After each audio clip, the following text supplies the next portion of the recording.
So welcome everyone. I'm Dory McWhorter, the CEO of the YWCA Metropolitan Chicago.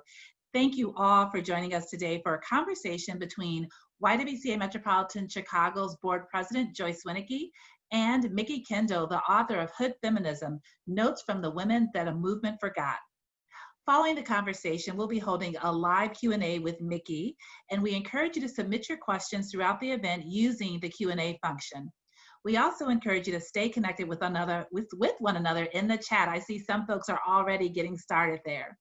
But before we get started, I want to take a minute to recognize the importance of this conversation, especially in this moment. So as Mikki discusses in her book, and as you'll hear more about today, the voices of those impacted by racism, gun violence, food insecurity, and limited access to healthcare, housing, and education, amongst other things, have historically been left out of the mainstream feminist movement. So in order to create a more equitable society, it is imperative that these voices are included in the narrative when we talk about advancing the rights of women and people of color. So to do just that, the YWCA Metropolitan Chicago recently launched the Racial Justice League under the rallying cry of "Until Justice Just Is." The Racial Justice League is a group of individuals and corporations that have taken the pledge to advance racial justice in their companies and communities by committing to specific tangible actions and, of course, supporting the YWCA's programs and services that are absolutely focused on addressing the impacts of systemic racism. The Racial Justice League members also gain access to valuable resources, including anti-racism discussion guides and workplace trainings that aim to educate people on social and economic disparities, such as those outlined in Mikki's book, and how they disproportionately affect people of color.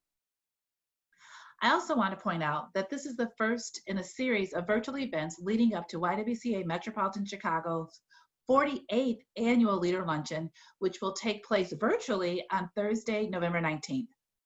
This year's Leader Luncheon's theme is Progress, Power, and Possibilities. We will celebrate the centennial anniversary of women's suffrage, recognizing that women of color were often prevented from exercising the right to vote until the passage of the Voting Rights Act and voting rights amendments nearly 50 years later. So far, the confirmed honorees for this year's event includes President and CEO of the Chicago Community Trust, Helene Gayle, co-owner of the Chicago Cubs, Laura Ricketts, U.S. Senator Dick Durbin, and our first ever corporate honoree, McDonald's Corporation. Other events in this series will include virtual one-on-one, what we're calling lunch bite conversations with some of our honorees, as well as a virtual honoree reception. Today, and in each event that follows, we'll focus on acknowledging the power that women and people of color sit in today and look ahead to our collective vision for the next 100 years. After today, upcoming events will be available exclusively to Leader Luncheon sponsors and ticket holders, and for this year only, organizations that commit to be part of the Racial Justice League will also receive Leader Luncheon sponsorship as part of their benefits.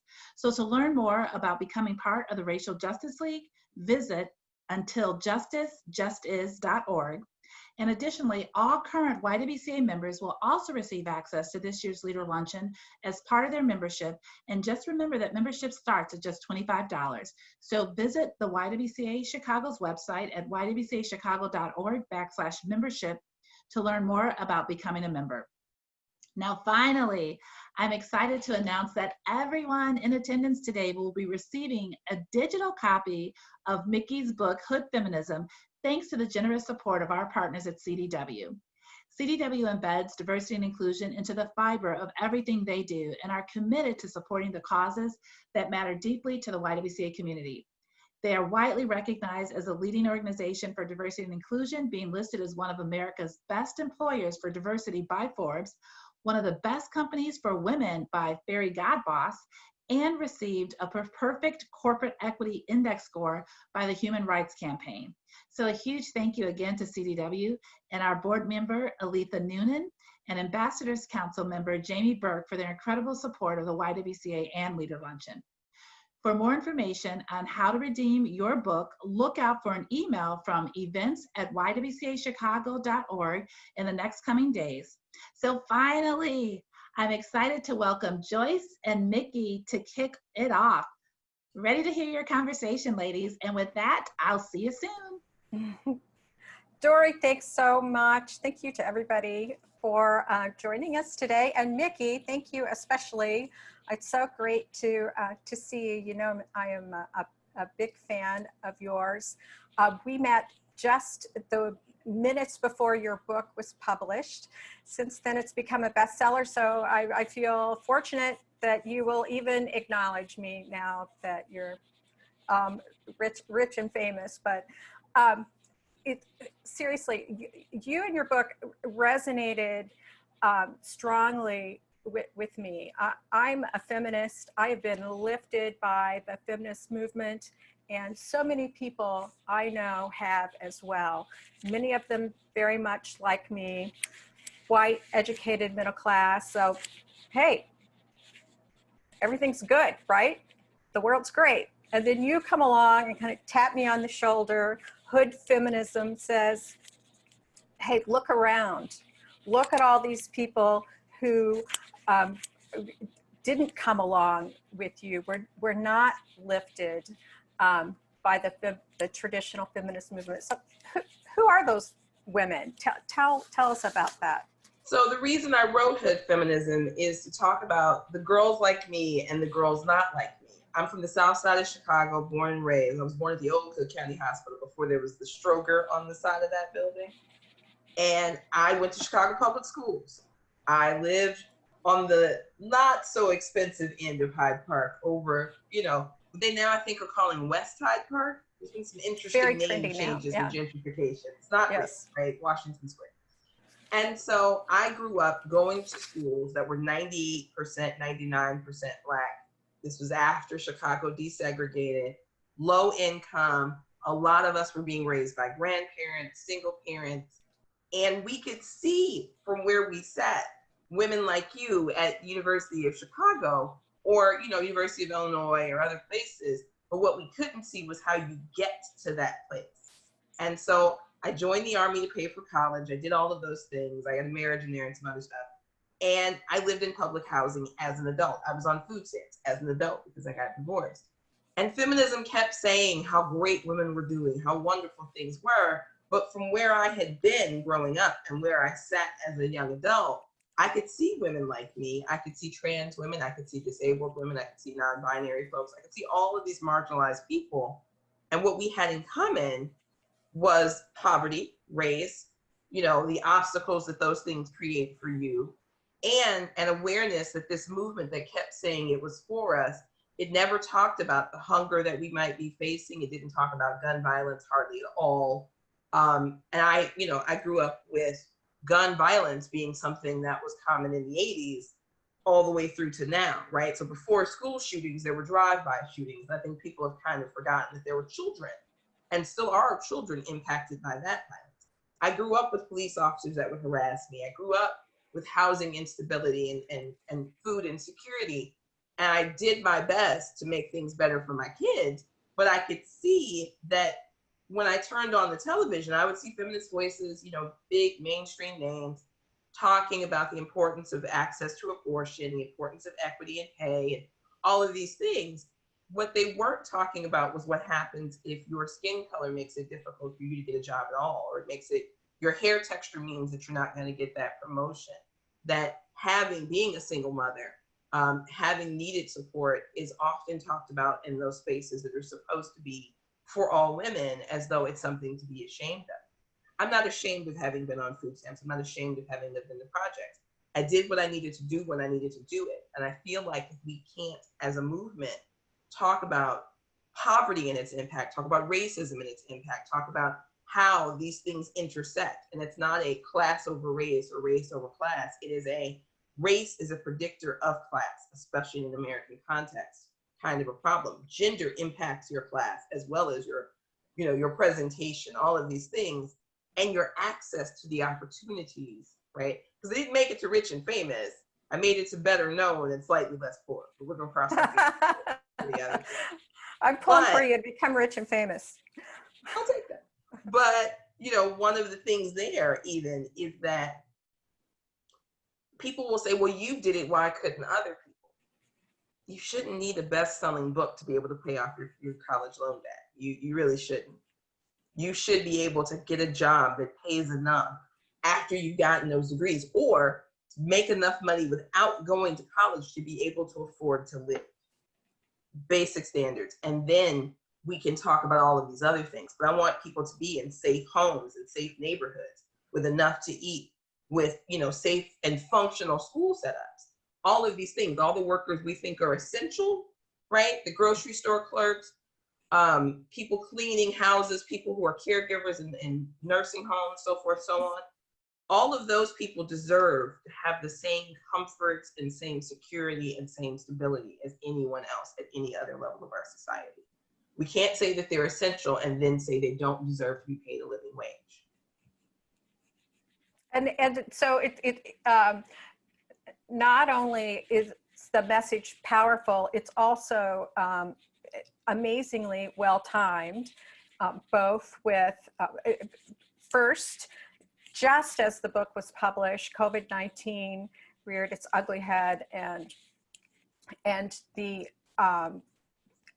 holes in all of those safety nets became even bigger and the issues greater. And then, of course, that was followed by the focus after the George Floyd murder around systemic racism. So how has your opportunity, your book, and all that you're talking about played into what literally is real-time crisis in America? So one of the things that's been interesting, and this is one of those times where I was right, but I don't necessarily want to have been right in this way, was when COVID hit and people immediately started talking about things like unemployment insurance and whether or not food stamps were providing enough money, because children who are home all day eat more than children who are going to school all day for obvious reasons, I think, right? So even supplying food to food insecure households quickly became an issue. And one of the things about those social safety nets that you've been told all your life are people taking advantage of you, them stealing your tax dollars, is that those tax dollars are supposed to be for situations like this. Those people, they're your neighbors. Those people, quote unquote, are the same folks who you want to deliver groceries or pizza or whatever, you know, to make you more comfortable at home. Well, they need to be able to access all of those things. So the cracks are widening and people are kind of looking at writers like me and saying, wait, when you told us the house was on fire and that these things were bad, what you meant was this is a fire and we should put it out before it gets bigger, because now it's bigger. Yeah. Right. So it's been good but bad. I don't like being right about this. I think a lot, though, of what was said after Rekia Boyd was killed, what we said, you know, over and over again before George Floyd's death about unarmed people of color and about what's happening to Indigenous women. And everyone is sort of saying, oh, the cops are willing to act with impunity. They're willing to kneel on someone's neck. They're willing to pepper spray a 10-year-old white girl in Seattle in full view of cameras. There. And the answer is yes, this was always happening. It just wasn't happening to you before. But if the bell rings for us, eventually it rings for everyone. So interesting. And so clearly there is a much greater, wider, broader focus on systemic racism beyond even the people who the people you're speaking to. So I wonder what's your view on that, and whether it's a trend, whether we're going to make a difference. Senator Harris said last night, there is no vaccine for racism. We got to do the work, or something like that. Are we doing real work? I think we're always doing work. I'm not sure we're always doing good work. And that is not an indictment of any particular person. But the reality is that we have taught racism and woven it so deeply into the fabric of our country that You find it in terms of access to medical care. You find it in medical care. You find it in terms of grocery costs in the inner city versus what they cost in the suburbs. You know, we've created this world where unpacking racism and the way that we passively and actively teach it to the next generation means that the work is not going to have a short, quick end. The race to the top, so to speak, to get away from what we've been built on, because let's be clear, America started in slavery and genocide and imperialism and colonization, okay? And we have wandered further from where we started, and now we are unfortunately seeing what happens when we start to backslide. So now we have a choice, right? It shouldn't be a trend. It should absolutely be an ongoing thing. We should learn our lessons from COVID. We should learn our lessons from what happened to George Floyd and Breonna Taylor and so many others. The question is, what choice will America make for its own future? The question is, what choice will the world make for our futures? Because while I may never see the end of this, right? I may not live that long. I would hope that we would look at moments like this one, right? And think, I don't want to see that future, right? This is one of those times for those people who say, if I had been alive during the civil rights movement, I would have, insert whatever you think it is you would have done here. What you're doing now is what you would have done then, is what you're doing, staying home and saying those people protesting, I don't know why they won't just get jobs, or are you donating to bail funds, right? You're making choices. When you're voting for how police officers are funded, I'm going to say something super controversial about. Oh, good. I knew you would. Yes. People have said, well, we can't defund the police. And I'm going to point out that when we're talking about, and I'm going to use Chicago because I'm a Chicago girl, when we're talking about Chicago police, they have one of the lowest solve rates in the country. We give them a lot of money. We give them a lot of money to not solve crimes, to cost us money, inevitably over $500 million in the last decade in lawsuits because of police misconduct.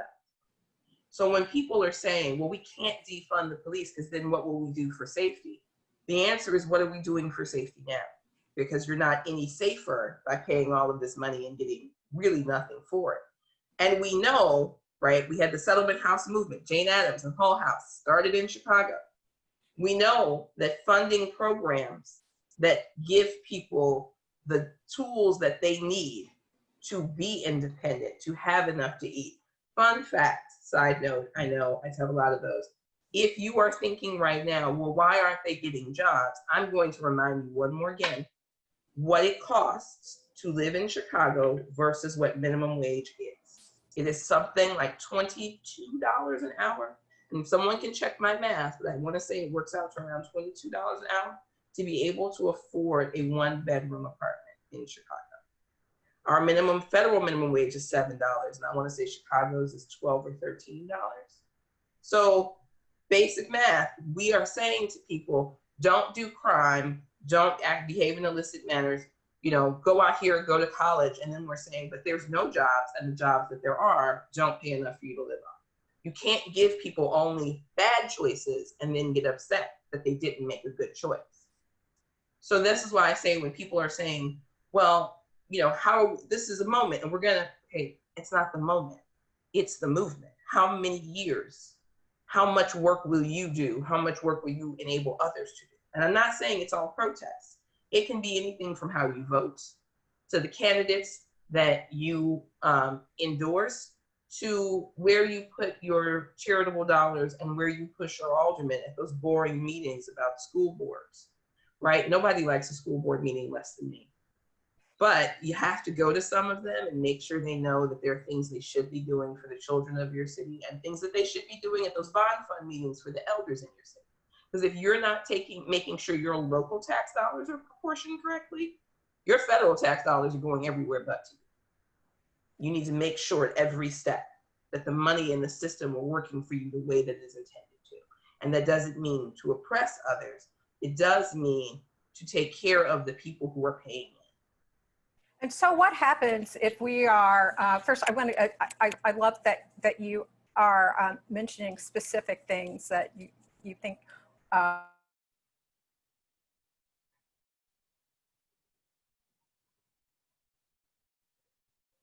when there is success, I mean, tie that to the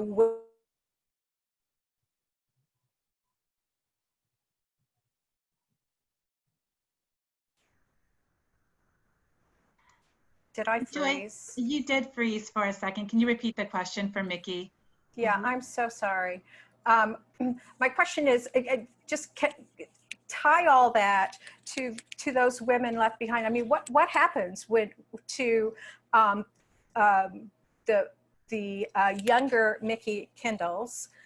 And because this book is all about your life. It's actually remarkably a series of essays by a woman who has been homeless, had a life-saving abortion, suffered food insecurity, all of those things. So if we can get at, for example, some of those funding issues, what happens to your sisters and the women who should be my sisters too? So I will say this, the reason I am able to come from the South Side, I was being raised by grandparents, largely didn't live with my parents till high school. And you can work out the reasons for that. And I was able to leave an abusive relationship and move on, go to college, get a master's degree, so forth, is because I joined the Army, and so I had what's called the Elderly Veterans Grant, which helped a lot. But B, what existed then was an affordable housing option that was pretty safe, right? Lakeside Terrace, which was a public housing projects in Urbana, Illinois. It's gone. It's been replaced by, I want to say, luxury condo townhomes. It, however, was a key part because $30 a rent means that I could work and go to school and take care of my son, even when my ex wasn't paying child support, right? I had the money to supplement food stamps. So from a basic funding perspective, if you want more women like me who have been through something to step up, it's not a handout. It is a hand up, quite literally. We need to be supporting affordable housing, and affordable housing does not look like $1,400 a month or even $400 a month in some cases. It might really be $150 free, right? Because America doesn't lack places for homeless people to live. We just require people to pay for their housing and increase the rates that their housing costs beyond what our wages can actually stand up to. So if you want us, right, women of color, marginalized people, you need to not create so many obstacles to success. So that means access to education. That means housing that is available and safe and affordable. That means things like a food stamp budget, and I would actually argue we don't need to give people food stamps so much as we give them cash, but whatever. That is not $1.67 or $1.59, whatever it is. It's somewhere in that range per meal per person. I don't know if you've been in a grocery store lately, but if you are looking at a meal for $1.59, $1.70, we'll go crazy and say that they're giving you $1.70 per meal. You are looking at something that is not nutritious. It is not going to be the freshest of produce, right? Grapes are $3.99 a pound on average, something like that. So you want more women like me, you need to make it possible to climb out of the hole. There needs to be a ladder. And so how the feminist movement specifically, I feel like I had a hand up provided by the feminist movement. And I think one of the things you say, and perhaps right in your book, is that that movement it is focused on increasing privilege instead of, you can finish the sentence for me because you wrote it. Right. So the thing is, there's nothing wrong with wanting to lean in, to get promotions, to climb the ladder in theory, as long as the ladder you're climbing isn't made out off the backs of those who can't even access that kind of job. But in execution, what's been happening is that we've gotten so focused on who is at the top and whether they're getting enough extra, that we've stopped talking about the people who are at the bottom and whether they're getting enough, period. So for feminism's focus to shift back to meeting basic needs, right? You can have all the career advice at the top that you like, as long as part of that is you have gotten this power. Now, what are you going to do with it, right? I talk to a lot of CEOs these days. Yeah. And you would be amazed how many of them have no idea what their employees are making below a certain level and what those raw numbers actually mean.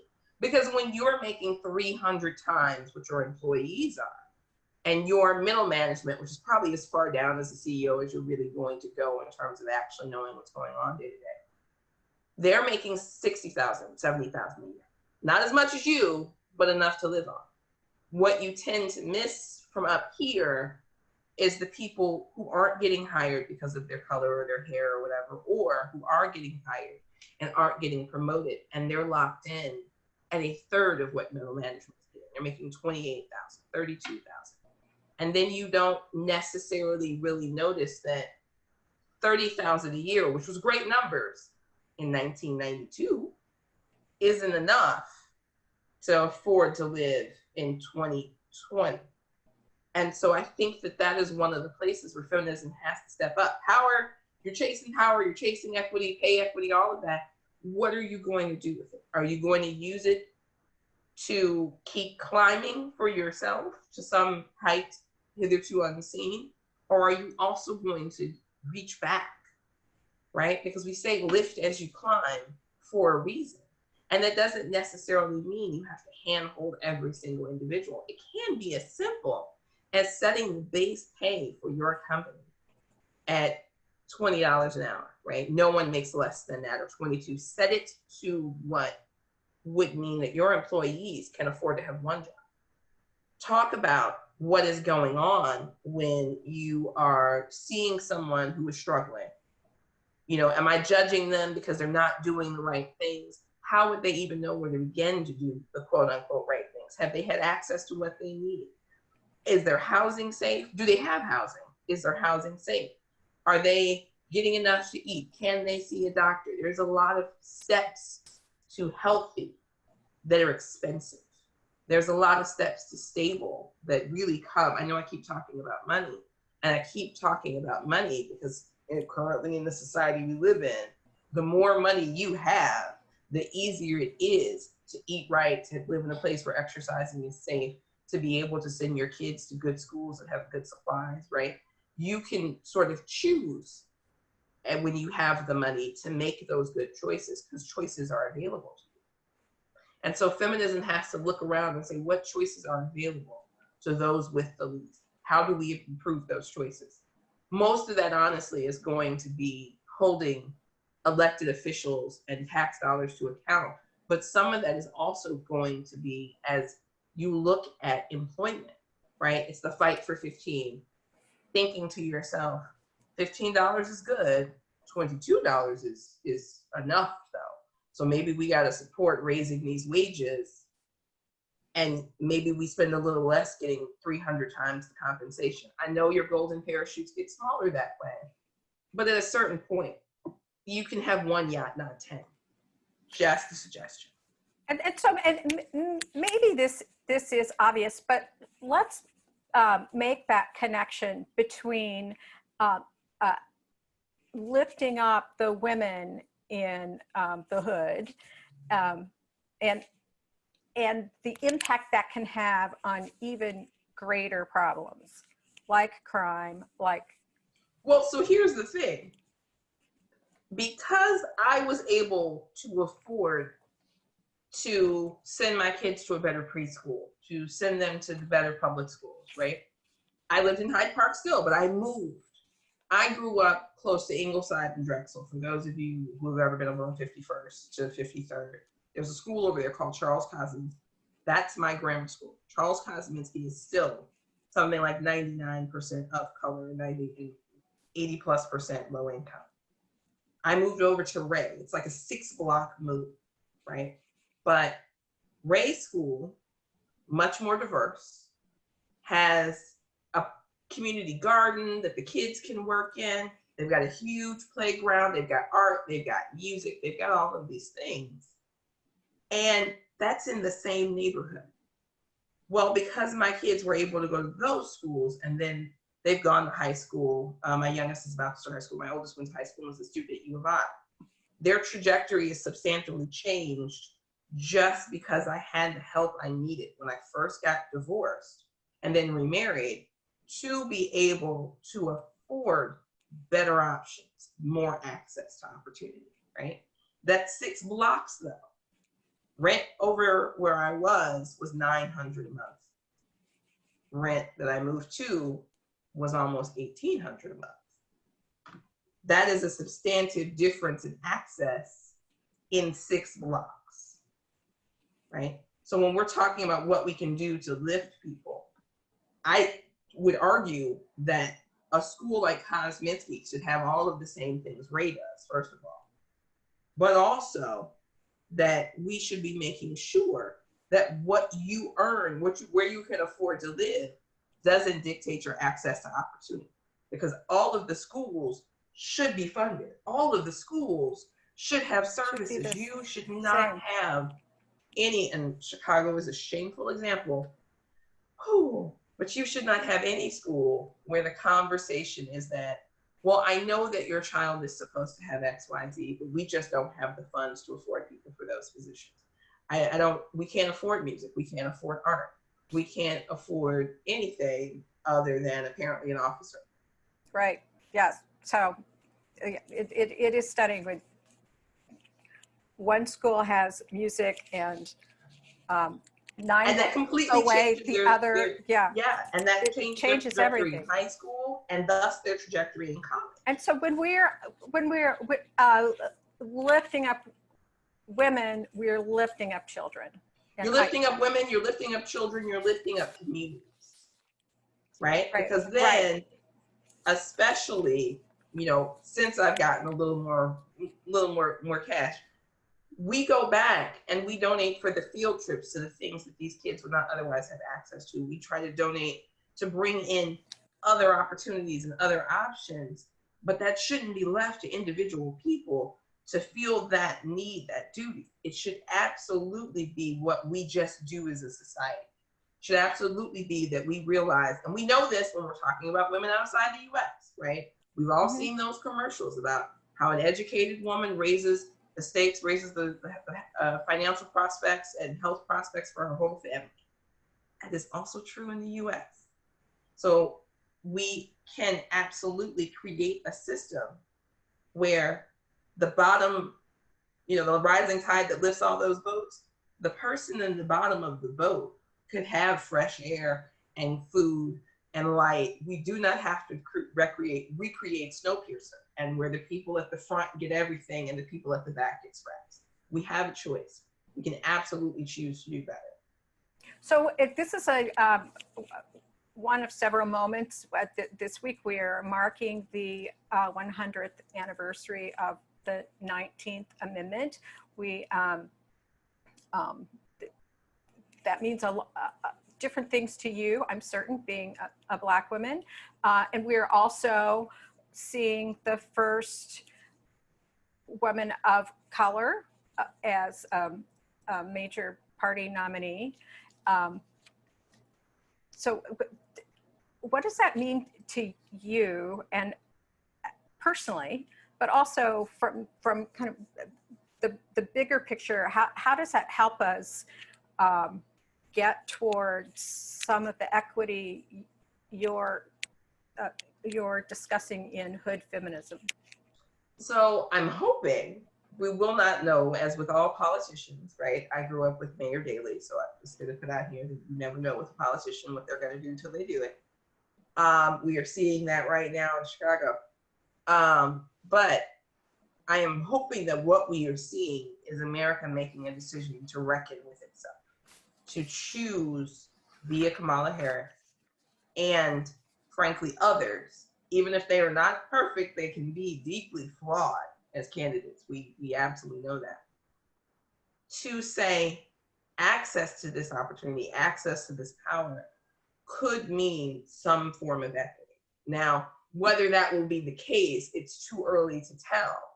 But to me, I am hopeful that these first glimmers of willingness to have the conversation, right? We saw this with President Obama. It wasn't perfect. It was just an attempt at making things better. Because the other problem often, unfortunately, here is that we are thinking that this will change overnight. It took us hundreds of years to get to where we are. It will take us hopefully less time than that to undo the damage, but I think that expecting any individual to fix everything automatically sets an individual for failure.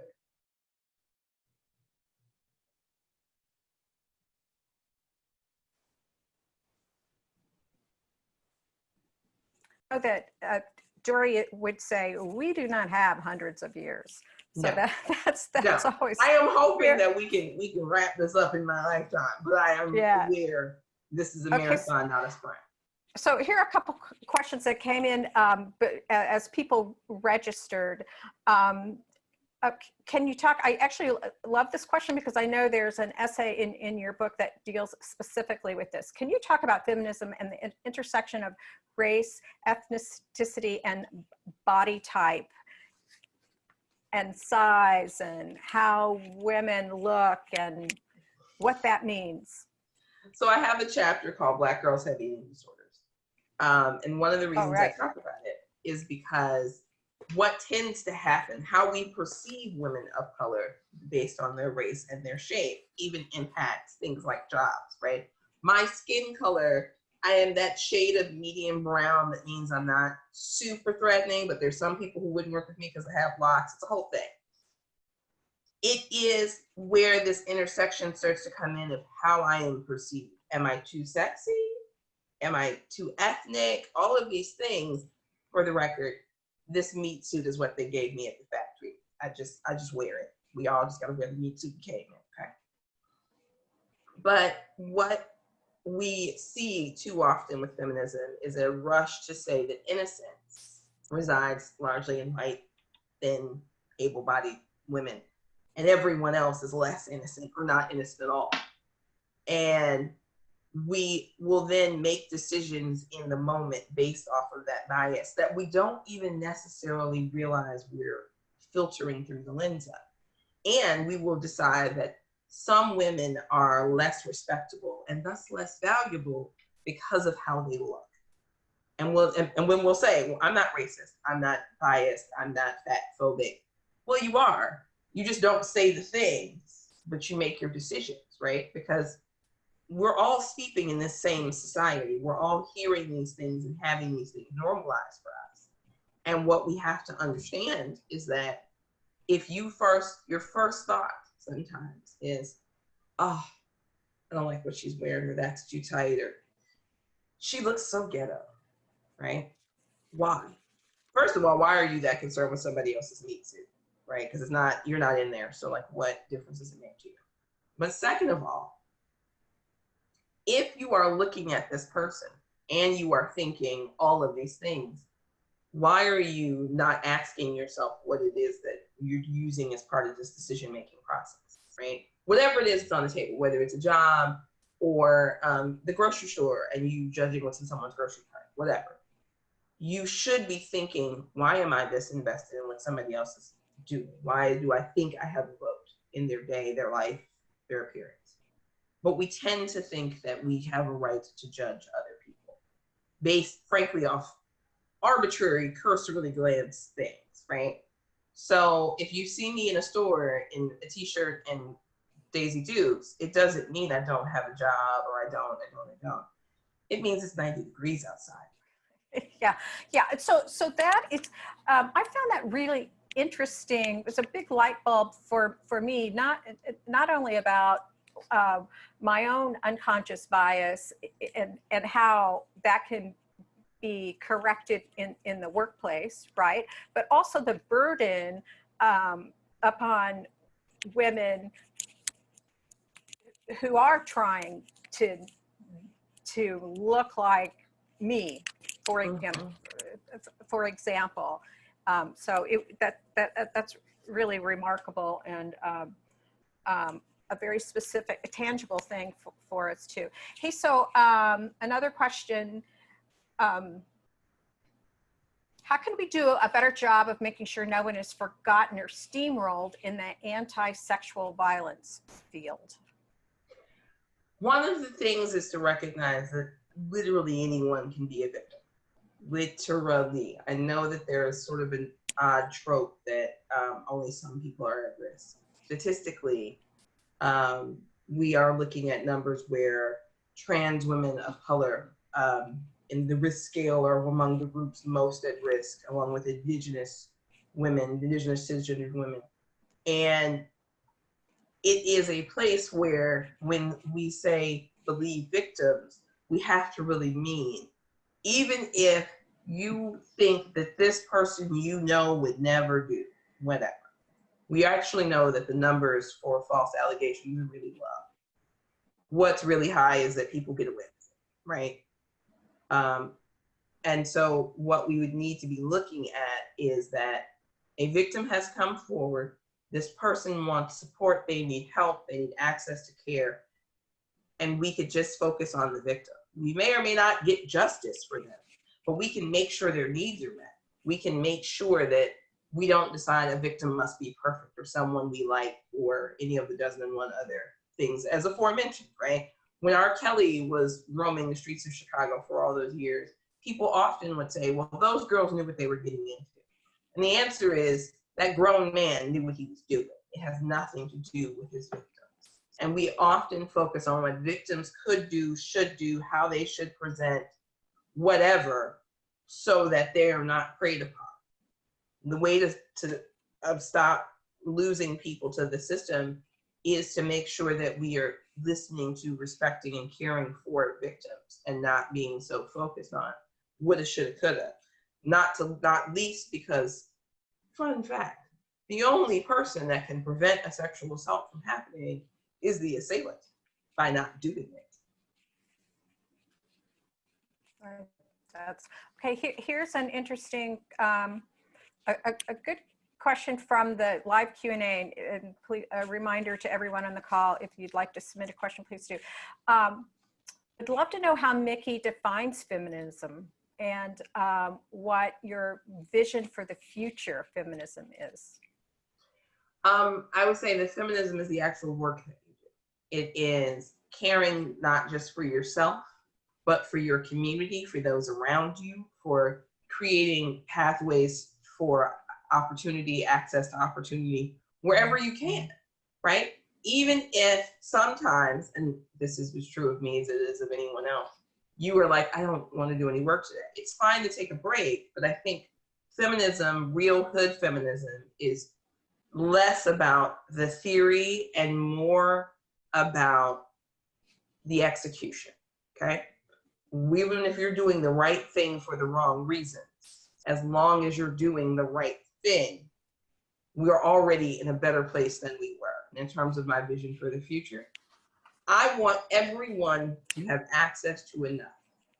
I'm not even asking for everyone to be well off or, we all have, the Jetsons life where a robot maid takes care of us. I want people to not worry where their next meal is coming from. I want people to not be afraid in their own home. I want people to have homes. I want people to be able to see a doctor when they're sick and to see a doctor when they're not, to prevent getting sick. I want children to have education that is fair, equitable, and quality, right? I want people who have children who are special needs in whatever way, right? The IEP process, as somebody else talked about in the chat, is a special circle. I want it not to require you to have to lawyer up to get what your kid deserves in the first place. I want us as a society to think that the bare minimum is not, well, you didn't die, but is instead you thrived. I want everyone to have their needs met all the time. That's a great vision. Here's a question also from the live chat. Do you think companies requiring and paying for training about the causes, history, and consequences of systemic racism would compel white people to acknowledge and give up their systemic power and wealth e.g., you don't need 10 yachts. I grew up in a low-income family raised by my grandparents too. I went to CPS and experienced riots, which got me wondering about racism. The YWCA board anti-racism training I received in the 1990s made me realize I was privileged. Training helped me. What issues, if any, do you see with corporate training like I am describing? That's a good long question. Good question. So my issue with corporate training, not that corporate training shouldn't happen, but that corporate training is almost too late.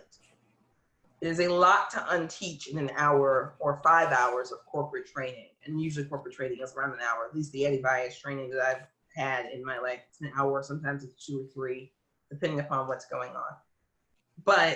And it's annual. It's not an ongoing thing, right? So it should be anti-racism, anti-sexual harassment, all of these things. We should be teaching anti-bias and implicit bias, anti-bias trainings, but we should be doing it from the beginning. We should have versions of that curriculum for kids in grammar school and elementary school and high school and college. It should be, this is the Sesame Street approach, but we definitely saw Sesame Street and Mr. Rogers and all of these shows kind of address these things. I would like to see it from the cradle to college, and then also as a career supplement. And it should be something that you're not doing every year, that you kind of click through and then you don't have to think about it for the 365 days. It should be an active and ongoing thread woven through your workplace, because some of what happens is that by the time you're an adult and you have a career and you're going to this training, some patterns are set. Some things you're just not willing to give up. And you see this whenever a news article breaks about the toxic environment in tech or in film or any one of a dozen other industries. Invariably, a group of people has come together and they have ignored that training. They have just self-justified to themselves whatever behaviors they've engaged in. And they've done it so consistently that for them, unfortunately, it doesn't now matter what the next round of training teaches. They're 30 plus years into believing deep in their bones that their bias is acceptable and okay. And so I think making it mandatory at the career level is great.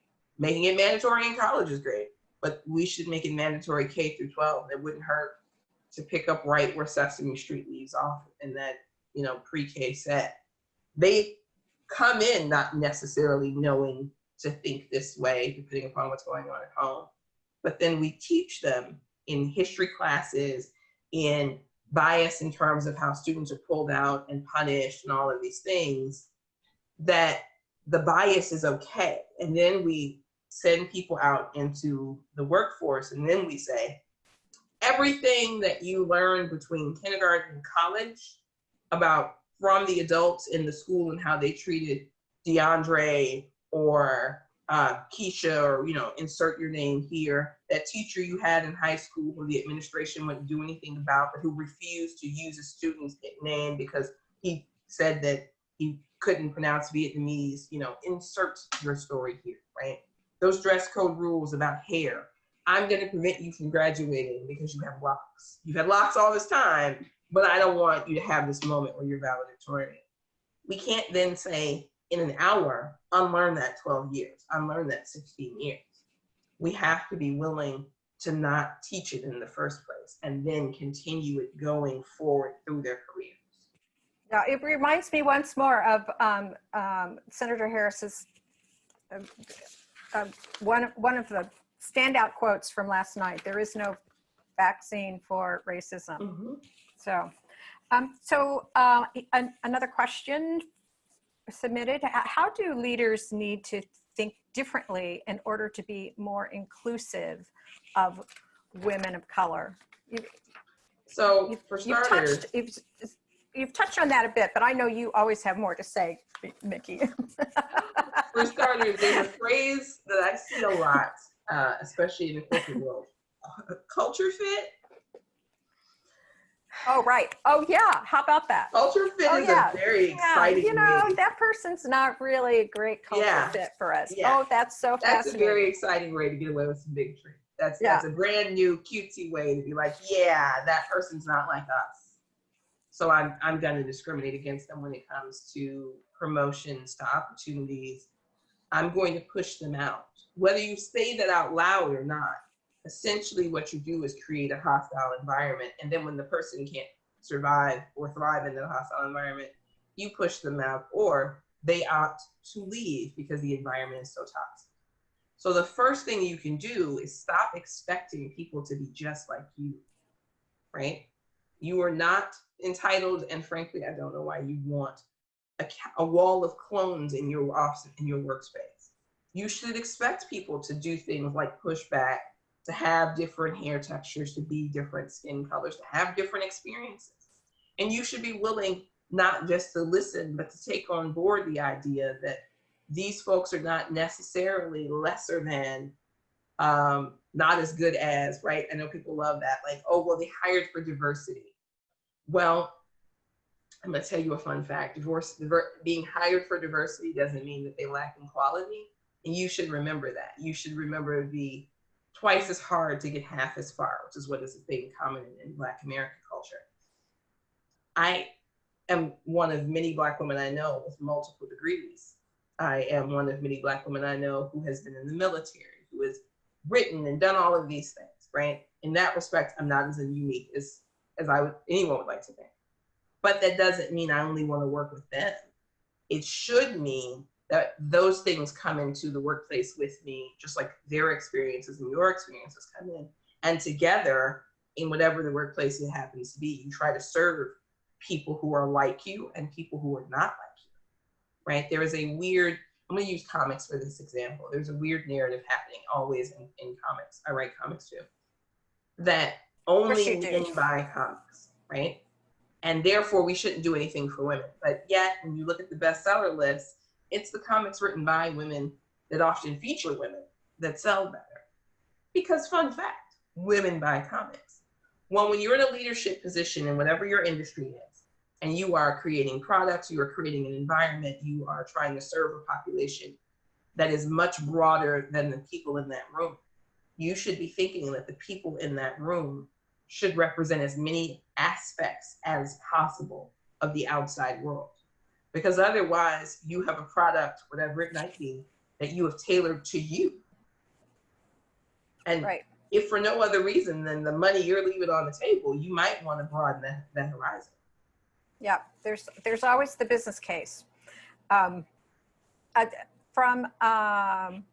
Sue Leonis, from a feminist perspective, I would like to hear more about equal pay for equal work.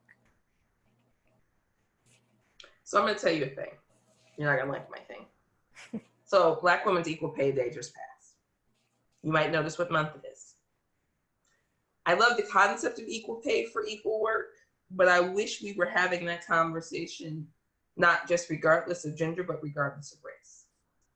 Because if it takes me until August to make as much as a white man in a similar position, and I'm not going to tell you that I am broke, because that is definitely in the rear view. You should be asking yourself, what does pay equity look like when you've got a wealth gap so broad that even white women have thousands of exponentially greater wealth generationally and as an individual, right? I think the average white household savings approaches $30,000. The average Black household savings is under $15, right? I want to say it's 11, but that number may have gone down because of the pandemic. We are in a situation where equity is wonderful. Equity has to take into account more than just gender. It has, for the same job, it has to take into account race. It has to take in disability, because often people who have a visible physical disability, regardless of what their job actually requires, they're paid less, right? Bias in pay, not saying gender doesn't matter, but if you, dear white friend, is making 97 cents, or I think it's white women's dollars, 86 cents, something like that, to a white man's dollar. It's somewhere around there. That's 75%. That actually includes other women who make far less, right? So for a Black woman, it's something like 60 cents to the dollar, 65 cents. For Latino women, I believe it's 50 cents, 54 cents, somewhere around there. For Indigenous women, that number drops even further, right? Asian women come the closest to making as much only because of the tech industry. You take the tech industry out, that number declines rapidly. So when you're talking about pay equity, absolutely, for the same job, feminism should be fighting for everyone to get paid the same for the same job. But they should be fighting for it based not just on gender.